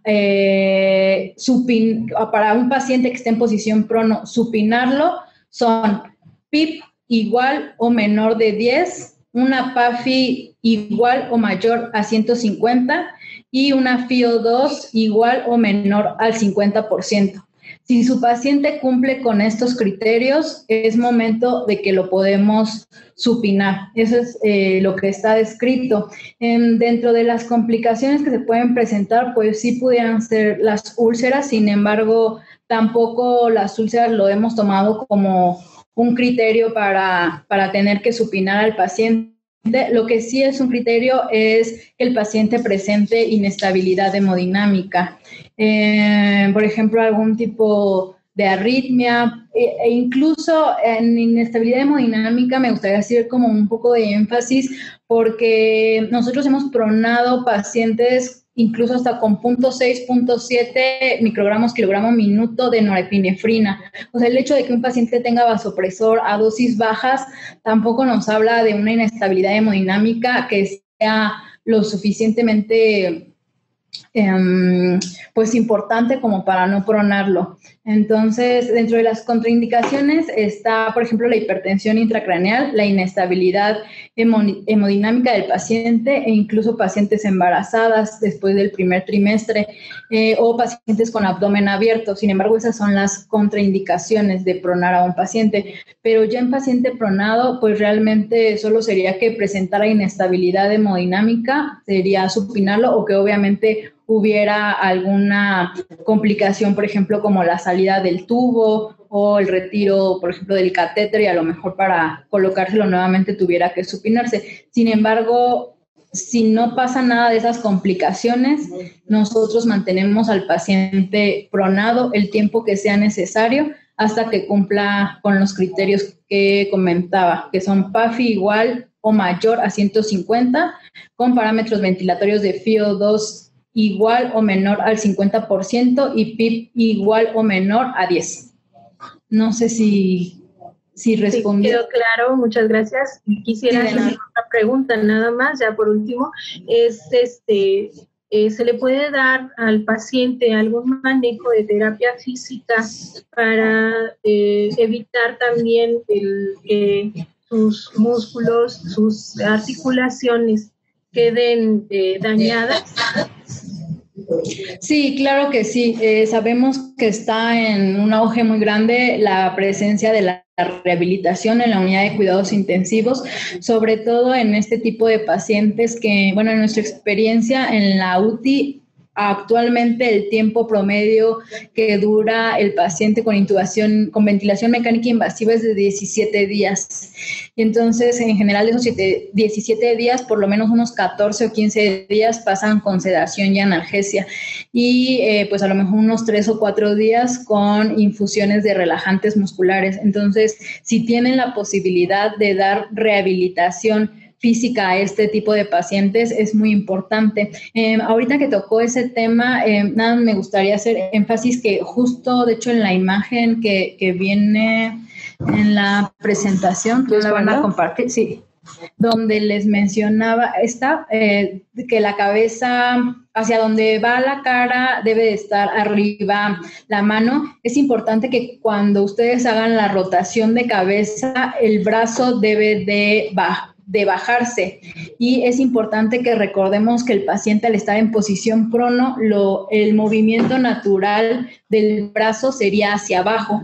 A pesar de que estos pacientes están relajados, es importante que nosotros recordemos que un paciente relajado va a hacer el movimiento que nosotros le queramos hacer, pero si no tenemos cuidado y no seguimos el movimiento de rotación natural del cuerpo humano, nosotros podemos llegar a fracturar o dislocar a un paciente. Entonces, si se puede haber rehabilitación, sí es muy bueno, porque incluso hemos tenido algunos pacientes que han requerido de que se les realice traqueostomía porque se han extubado y por debilidad muscular no se han podido retirar de manera más temprana de la ventilación mecánica invasiva. Entonces, si tienen esa posibilidad, sí se puede realizar, ya que eso no tendría por qué ocasionar ningún deterioro ni en la oxigenación ni en la parte hemodinámica. Muchas gracias. Sí, de nada. Muchas gracias. Aquí hay varias preguntas, muchas relacionadas a cómo protejo los genitales, específicamente el pene, en posición prono. Sí, no, o sea, nosotros no lo protegemos. A ver si...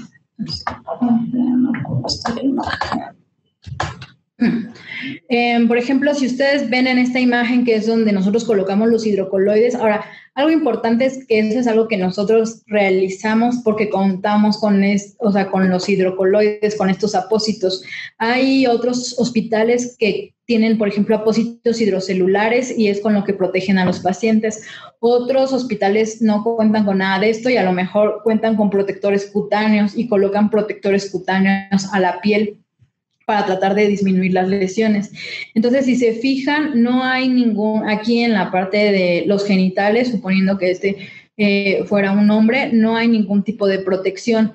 Lo que hacemos es que, como les decía, los dispositivos van justo en estas zonas.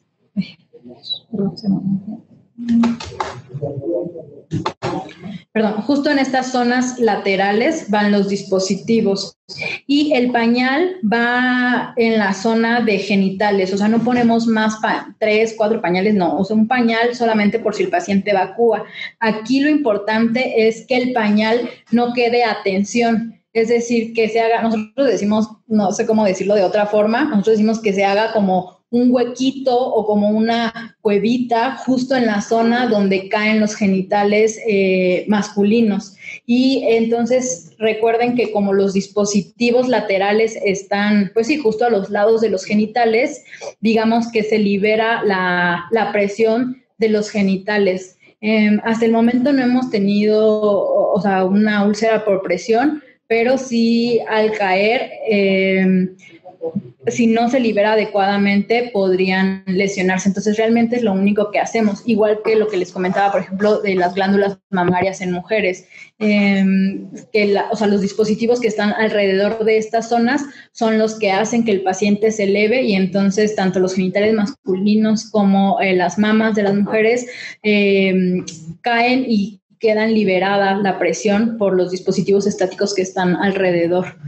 Y si se puede, se realiza aseo genital porque muchas veces se va generando humedad también por el pañal. A veces esto es difícil porque es difícil que nos dejen colocar en decúbito lateral a un paciente que está pronado precisamente por la inestabilidad ventilatoria que tiene. Pero a veces cuando ya llevan cierta cantidad de días y si el paciente va mejorando, sí nos permiten volverlos a colocar para cambiarlos en decúbito lateral y volvemos a revisar que los genitales no estén lesionados y que no estén húmedos, porque eso es lo que, básicamente la humedad es lo que también podría hacer que se lesionaran los genitales, pero no utilizamos ningún otro dispositivo para protegerlos. Muchísimas gracias, siguen llegando un montón de felicitaciones. Aquí hay una duda, comentan que durante la sesión habló sobre una solución con heparina y te la comían 24 horas por indicación médica, que si pudiera aterrizar un poquito más la razón de por qué se cambia la solución. Lo que comentaba era la solución que va conectada a la línea arterial, siempre debe ser una solución heparinizada, porque si no, recordemos que las líneas arteriales se coagulan fácilmente. De hecho, en nuestra experiencia, justo en este tipo de pacientes que recordemos que por el propio COVID están haciendo eventos trombóticos, de manera inicial sí se les estaba dando tromboprofilaxis, pero no anticoagulación total. Entonces, las líneas arteriales estaban disfuncionando muy fácilmente fácilmente, o sea, las colocábamos y a lo mejor 1 o 2 horas después la línea arterial ya estaba disfuncional. Entonces, recordemos que la recomendación de todas las líneas arteriales es que la solución con la que se permeabiliza es de solución heparinizada. La recomendación en general siempre es de una solución de 250 con 1000 unidades de heparina. Nosotros como no se utiliza realmente tanta solución para estar permeabilizando la línea arterial porque no es algo constante. Nosotros, hicimos el cambio como a 100 mililitros con 400 unidades de heparina para no desperdiciar ni heparina ni soluciones de 250, y la solución se cambia cada 24 horas como cualquier solución, que sabemos que la recomendación de la mayoría de las soluciones es que su cambio se haga cada 24 horas. No es por indicación médica, más bien es por como los cuidados, cualquier solución, a excepción, por ejemplo, de la insulina o del propofol, que también debe de cambiarse cada 6 o cada 12 horas. El resto de las soluciones, la recomendación siempre es que se cambien cada 24 horas. Muchísimas gracias. Aquí hay varias que están interesantes. Durante la posición prono, ¿los colchones de presiones alternas son recomendables? ¿Los están utilizando? Nosotros no utilizamos los colchones de presión alterna en la posición prono porque utilizamos los dispositivos para liberar las zonas de presión. Entonces, realmente no hay una zona del cuerpo que quede en contacto con el colchón de la cama, que sería donde estaría colocado el colchón de presión alterna. De hecho, si nuestro paciente tiene colchón de presión alterna y lo pronamos, nosotros retiramos el colchón de presión alterna precisamente para que no se esté como movilizando y porque colocamos los dispositivos estáticos. En general, sí, es poco las úlceras que se llegan a desarrollar, a pesar de que el tiempo de nuestros pacientes en prono es prolongado, pero no utilizamos el colchón para los pacientes pronados. Y aquí complementando esa pregunta, los parches de hidrocoloide, ¿cada cuánto los cambian? Anteriormente, antes de la pandemia, los parches de hidrocoloide los cambiábamos entre cada 48 a 72 horas de manera rutinaria. Sin embargo, ahorita a veces, por ejemplo, pacientes obesos, por ejemplo, en la parte de los laterales, requieren, pues obviamente, el hidrocoloide necesita ser más grande para cubrir la zona. Entonces, a veces se llegan a utilizar hasta 8 o 10 parches hidrocoloides, que son de los que son de 20 por 20. Deben de ser hidrocoloides regulares, porque están los otros que son extra delgados, que son de 10 por 10. Y actualmente no los estamos cambiando, a menos que se humedezcan.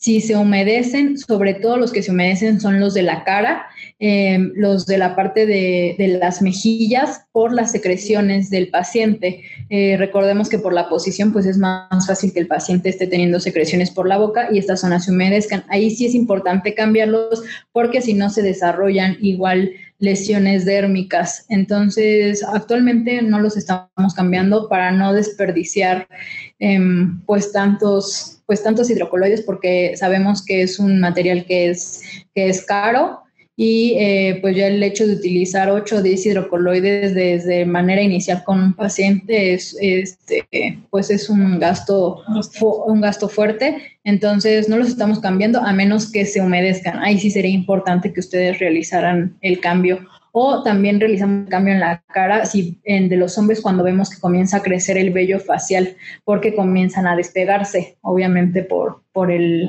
vello facial.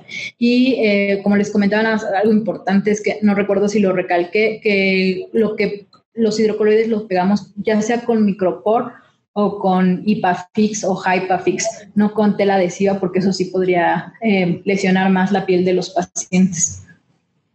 Ok, muchísimas gracias. Y la última pregunta de Erika es si también se está utilizando el calzado tipo tenis como Converse de bota o los que ya son más especializados para tratar de mantener o evitar la deformación de los pies. Sí, si lo pueden hacer, también creo que es una buena estrategia. Nosotros, igual, antes de la pandemia, sí lo utilizábamos con los pacientes. Ahorita no lo estamos haciendo porque los familiares de los pacientes no se les está llamando como lo menos posibles. En el caso del instituto, los informes médicos se dan por teléfono y solo se solicita la presencia del familiar en el instituto, a menos que sea muy necesario, por ejemplo, para la compra de algún medicamento importante, pero si no, no. Entonces, actualmente no los estamos utilizando porque no pedimos como la presencia de los familiares en el instituto, pero creo que si dentro de sus hospitales lo permiten, está muy bien, porque nosotros sí lo utilizábamos para pacientes con ventilación mecánica prolongada antes de la pandemia. Y nada, recordar que, bueno, seguramente como por recomendación incluso de la licenciada en rehabilitación que trabajaba con nosotros en la UTI, los tenis tipo Converse van al revés, ¿no? Para evitar justamente este desplazamiento, sí, de los pies. Entonces, sí, los pueden utilizar porque los pueden solicitar. Creo que es una buena estrategia. Ok, muchísimas gracias, licenciada. Muchísimas gracias a todos por acompañarnos nuevamente. Hay varias preguntas sobre dónde pueden encontrar la presentación. Les recuerdo la página, es coviduti.salud.gov.mx. Tenemos actualmente como 45 sesiones que ya han sido de semanas, días previos. Hay material de consulta. Les sugerimos que entren, que lo revisen. Y pues en los próximos días también va a estar ahí en la plataforma.